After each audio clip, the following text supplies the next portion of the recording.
Here's why TikTok is actually a tool of the US government and not China. TikTok is once again under public scrutiny. The world's most popular video sharing platform is the subject of a Senate hearing into child safety online. Republican senators were quick to paint it as a nefarious Chinese plot to take down America. But apart from some blatantly racist questions Senator Tom Cotton asked its Singaporean CEO, Xu Zichu. So, you said today, as you often say, that you live in Singapore. Of what nation are you a citizen? Singapore. Are you a citizen of any other nation? No, Senator. Have you ever applied for Chinese citizenship? Senator, I served my nation in Singapore. I did not. A much bigger issue about TikTok is being swept under the rug that we at MintPress can now reveal. This Chinese Trojan horse is actually controlled by the US national security state.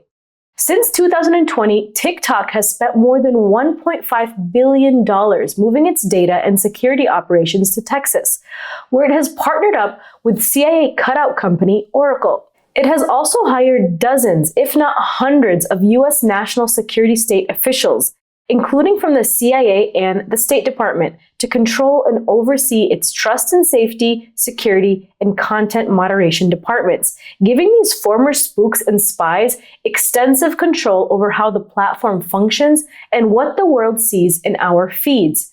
Take, for example, TikTok's head of European data public policy, Jade Nestor. Now, before being recruited to TikTok, Nestor was a high-profile official in Washington, serving as the director of internet policy for the State Department. Or what about Ryan Walsh, the company's escalations management lead for trust and safety? Until 2020, Walsh was the State Department's senior advisor for digital strategy. Part of his job, according to his own resume, included advancing supportive narratives for the US government and NATO online. Now, since MintPress reported on that, Walsh has wiped that piece of information from his LinkedIn, and MintPress just so happened to get banned from TikTok. Coincidence? Perhaps. But if that's not spooky enough for you, let's take Greg Anderson. Before he became feature policy manager at TikTok, Greg Anderson worked on psychological operations for NATO itself. Now, just like Walsh, Anderson removed that information from his resume after we broke the story. Now, there are also a number of ex-CIA agents working for TikTok directly. Among them is Boo Pattison, who advises the company on threats from extremists.